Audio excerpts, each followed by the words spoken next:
하나님 말씀 보겠습니다. 오늘 우리에게 주시는 말씀은 마가복음 3장 31절 말씀부터 35절 말씀 보겠습니다.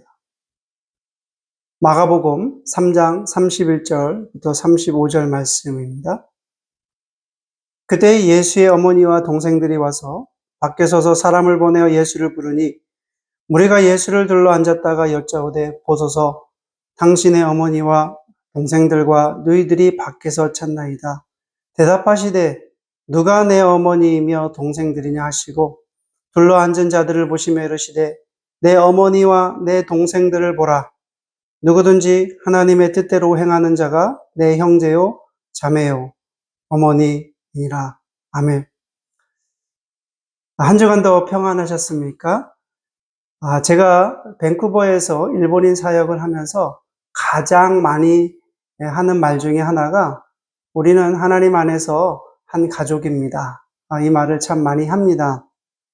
왜냐하면 한국과 일본은 지리적으로 가까운 위치에 있지만 한국과 일본은 가까워질 수 없는 나라이기 때문에 그렇습니다. 한국인이 일본인들을 참 많이 싫어하죠. 그래서 일본을 좋아하는 사람들은 일본 사람들이나 일본을 좋아하는 사람들은 많이 없을 것입니다.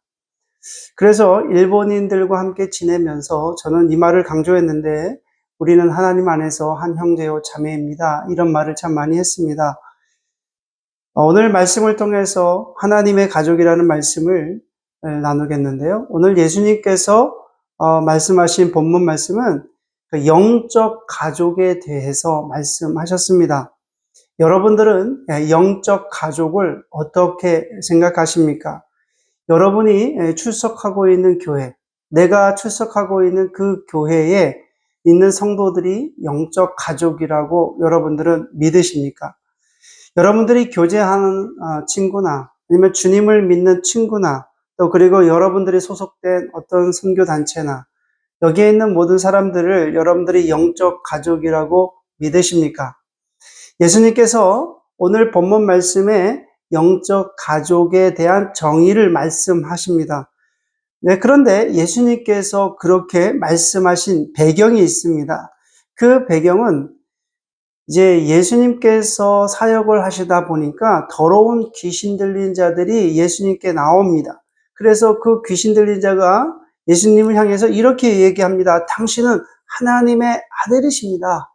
예수님께서 그 말씀을 들으시고 그 귀신 들린 자들을 고쳐 주십니다. 그런데 이것을 본 서기관들이 예수님에 대해서 예수님께서 귀신을 쫓아냈다는 것을 어떻게 생각하냐면 귀신의 왕 바알세불을 힘입어서 쫓아낸 것이다. 그렇게 주장했습니다. 한마디로 이야기하면 예수님이 귀신에 들렸다. 귀신에 미쳤다. 귀신 들려 미쳤다. 이런 이야기로 해석할 수 있습니다. 그런데 예수님의 육신의 가족들이 이 이야기를 듣고 예수님을 찾아옵니다. 근데 왜 예수님을 찾아오냐면 예수님의 그러한 소문을 듣고 하루속히 예수님을 고향으로 데려가기 위해서입니다. 예수님의 그 육신의 가족들은 예수님의 그 사역의 본질을 이해하지 못했습니다. 도리어 세상의 어떤 소문에 미혹이 돼서 예수님의 사역을 방해하려고 합니다. 그러자 예수님은 그들을 향해서 영적 가족의 개념을 말씀하신 것입니다. 그렇다고 해서 예수님께서 부모, 자식과의 그런 혈연 관계를 부정하신 것은 아닙니다. 다만 하나님 나라의 가족이 되기 위한 영적 가족에는 혈연적 가족이 도움이 되지 못하고 오히려 방해가 될 수도 있다라고 지금 말씀하시는 것입니다. 오늘 말씀을 통해서 한 세 가지로 살펴보겠는데, 첫째는 성도는 믿음으로 예수 그리스도의 형제된 한 가족이라는 거예요. 자, 31절, 32절 말씀을 다시 한번 읽어보겠습니다. 그때 예수의 어머니와 동생들이 와서 밖에 서서 사람을 보내어 예수를 부르니 우리가 예수를 둘러 앉았다가 여짜오되 보소서 당신의 어머니와 동생들이 너희들이 밖에서 찾나이다. 예수님이 미쳤다. 예수님이 귀신의 힘을 힘입어서 바알세불을 힘입어서 귀신을 쫓아냈다. 그런 이야기들, 그 좋지 않은 어떤 그런 소문들을 이 예수님의 육신의 가족들이 그 이야기를 듣고 이제 예수님의 고향인 나사렛으로 데려가기 위해서 예수님의 그 가족들이 예수님 찾아온 것입니다. 마리아는 예수님의 어머니였고요. 그리고 함께 온 사람들도 혈연 관계의 사람들이었습니다. 그러나 그들은 예수님의 사역을 동역하거나 협력하지는 못했습니다. 그들은 예수님을 육신적으로 알았지만 그 이상의 영적인 어떤 그런 지식은 가지지 못했다는 거예요. 예수님 안에 감추어진 어떤 신성 또 본질적인 것을 보지 못했기 때문에 정신이 미쳤거나 아니면 귀신 들려서 이런 일을 하고 다니는구나 그렇게 오해했다는 거예요. 여러분, 육신의 형제가 사실은 영적인 형제는 아닙니다. 육신의 가족이 영적인 가족이 되는 게 아니에요. 여러분, 이 세상에서 아무리 친한 친구를 하더라도 여러분, 예수님으로 인해 그 사이가 벌어질 수도 있어요. 가족도 마찬가지고요. 우리는 이 사실을 인정해야만 합니다. 성도는 오직 예수 그리스도 안에 있을 때만이 예수님의 참가족이며 예수님의 형제인 것을 우리는 알아야 됩니다. 두 번째로는 목표가 다른 사람은 소속도 다릅니다. 33절 말씀해 보니까 예수님께서 이렇게 말씀하십니다. 대답하시되 누가 내 어머니이며 동생들이냐 하시고 예수님께서 어머니 마리아와 동생들이 예수님을 찾는다는 그 소리를 듣고 말씀하십니다. 누가 내 어머니냐? 누가 내 동생들이냐? 이렇게 말씀하신 거예요. 우리가 본문 이 말씀을 잘못 해석하면 오해의 소지가 있는 말씀입니다. 예수님께서 혈연 관계를 지금 부정한다 이렇게 오해할 수도 있습니다. 하지만 여기서 예수님께서 이렇게 말씀하신 이유는 혈연 관계를 내가 부정하겠다 그렇게 말씀하신 것이 아닙니다. 예수님께서 이렇게 말씀하신 그 이유는 영적 관계의 중요성을 알리기 위해서 이렇게 말씀하신 것입니다.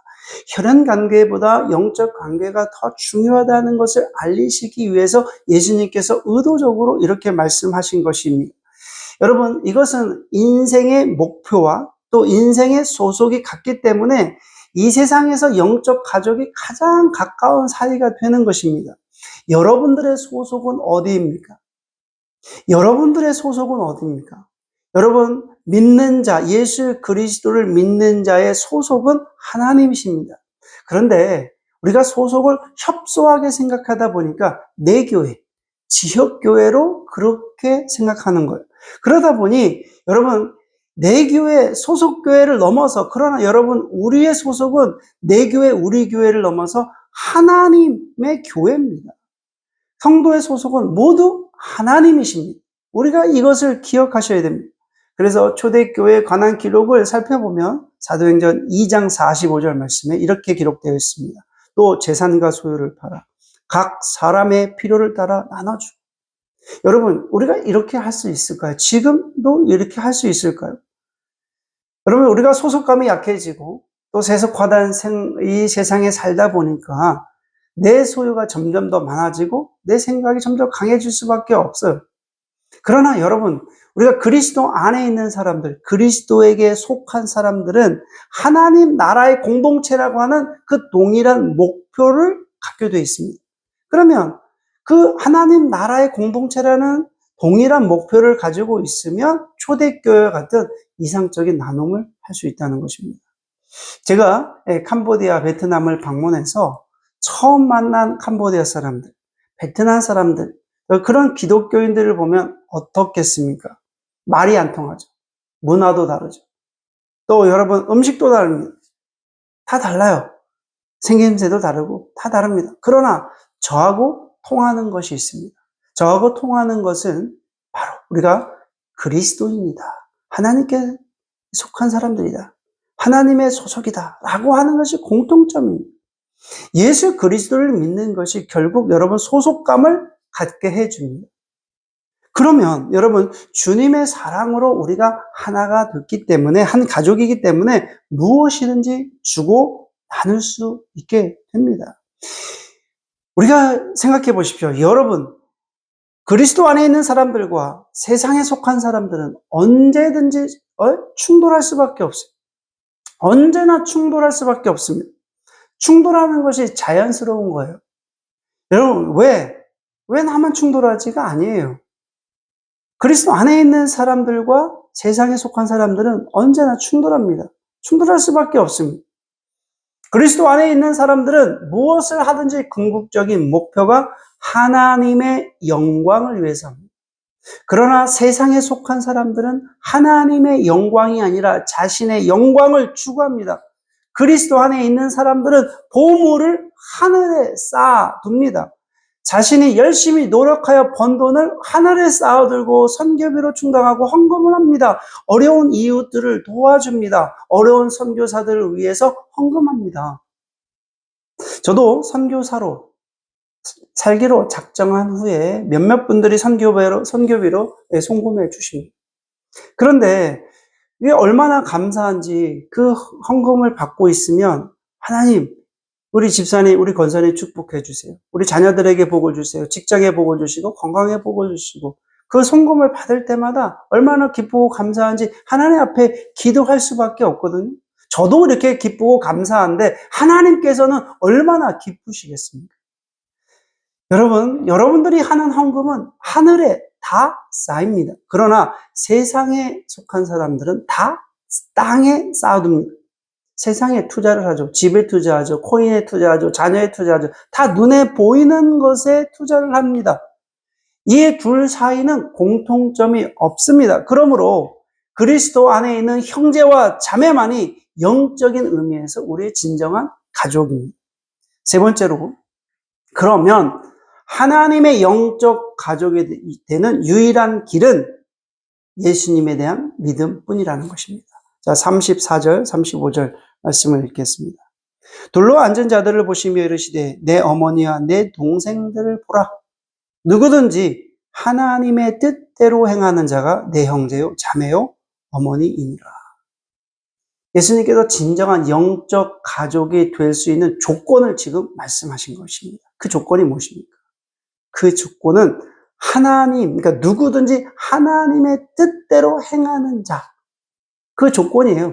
누구든지 하나님의 뜻대로 행하는 자라고 주님께서 조건을 말씀하셨습니다. 이런 사람이 내 형제요, 내 자매요, 내 가족이라고 주님께서 말씀하셨습니다. 기준입니다. 그런데 여기서 누구든지라고 말씀하신 거예요. 누구든지 영적 가족의 조건은 어떤 차별이 없다는 거예요. 키 작아도 되고요. 돈이 없어도 돼요. 전혀 상관없습니다. 배움도 중요하지 않아요. 건강도 중요하죠. 누구든지요. 이 세상에 있는 누구든지 인종이 달라도 상관없습니다. 누구든지 하나님의 뜻대로 행하는 자. 그 조건, 영적 가족이 될 수 있는 조건을 예수님께서 말씀하신 것. 모두 다 똑같은 방법으로 하나님의 신령한 가족이 될 수 있다는 거예요. 그것은 하나님의 뜻대로 행하는 것입니다. 그러면 여기서 하나님의 뜻대로 행하는 것은 무엇을 가리킵니까? 어떤 사람들은 하나님의 뜻대로 행하는 것이 거룩합니다. 이렇게 주장합니다. 또 어떤 사람들은 항상 기뻐하라, 쉬지 말고 기도하라, 범사에 감사하면 그러면 예수님의 신령한 가족이 있다고 그렇게 주장하는 사람도 있습니다. 그러나 여기서 예수님께서 말씀하시는 포인트는 그건 아니에요. 예수님께서 말씀하시는 지금 하나님의 뜻은 바로 예수님을, 이 땅에 오신 메시아이신 예수님을 믿는 것입니다. 하나님의 아들 예수 그리스도를 믿는 일입니다. 예수님을 믿는 일이 그것이 바로 하나님의 뜻대로 행하는 것입니다. 그러므로 교회는 하나님의 아들을 믿어 자녀가 된 그 공동체가 교회입니다. 여러분, 예루살렘 그 초대 공동체를 한번 보십시오. 출신들이요? 다 다릅니다. 서로 다른 배경을 가지고 있어요. 그런데 예수 그리스도를 믿음으로 모였기 때문에 한 가족이 된 것입니다. 그런데 여러분, 오늘날 교회의 모습을 보면 참 안타깝습니다. 여러분들이 섬기고 있는 그 교회 구성원들을 보면서 우리가 한 가족이다 이렇게 생각하십니까? 교회 안에서 편을 가르고 교회 안에 그 분열이 얼마나 많이 일어납니까? 여러분, 급기야는 성도와 목회자 간에 서로 소송도 합니다. 영적 가족 안에서 일어나는 일이 맞다고 생각하십니까? 저는 아니라고 봅니다. 이것은 교회가 반드시 회개해야 될 일이라 저는 그렇게 생각합니다. 성령님으로 거듭나지 못하면 이렇게 분열할 수밖에 없습니다. 오늘 말씀을 통해서 지금 우리가 점검하고 확인해야 할 가장 중요한 문제는 내가 예수님의 신령한 가족이 되었는가. 이것을 우리가 점검하고 확인해야 됩니다. 단지 우리가 교회에 나가고 직분자로 내가 등록하고 있고 그 자리를 지킨다고 해서 예수님의 가족이 된 것은 아닙니다. 유대 종교 지도자들도 마찬가지. 자기들이 아브라함의 후손이니까 당연히 하나님의 자녀라고 생각하였습니다. 그러나 예수님께서는 그들을 향해서 마귀의 자손이라고 말씀하셨습니다. 우리도 하나님 앞에서 점검해야 됩니다. 겉만 그리스도인처럼 행동하고 있는 것은 아닌가? 내가 마지막 때를 준비하는 하나님의 자녀인가? 여러분 점검하셔야 됩니다. 오늘 말씀을 통해서 예수 그리스도를 믿음으로 하나님의 가족이 되시기를 주의 이름으로 축원합니다. 오늘 말씀을 듣는 모든 분들이 하나님의 눈으로 하나님의 시각으로 열방을 바라보며 하나님의 민족을 품기를 주님의 이름으로 축원해 올립니다. 기도하시겠습니다. 하나님 아버지, 예수 그리스도를 믿음으로 우리는 한 가족이 되었습니다. 영적 가족이 되었습니다. 그럼에도 불구하고 하나님, 육신의 삶에 우리가 얽매여서 하나님의 뜻대로 행하지 못하는 것을 보게 됩니다. 주님, 오늘도 우리에게 믿음을 주셔서 나를 위하여 십자가에 달려 돌아가신 예수 그리스도를 믿게 하시고 또 이 땅에 살아가면서 우리가 하늘에 쌓아두는 또 하나님의 거룩한 가족이 되게 하시고 또 우리 안에 연합의 힘을 주시고 성령의 충만함을 허락하여 주셔서 하나님의 나라의 일들을 감당하는 하나님의 영적 가족이 될 수 있도록 인도하여 주시옵소서. 감사드리며 예수님의 이름으로 기도드립니다. 아멘.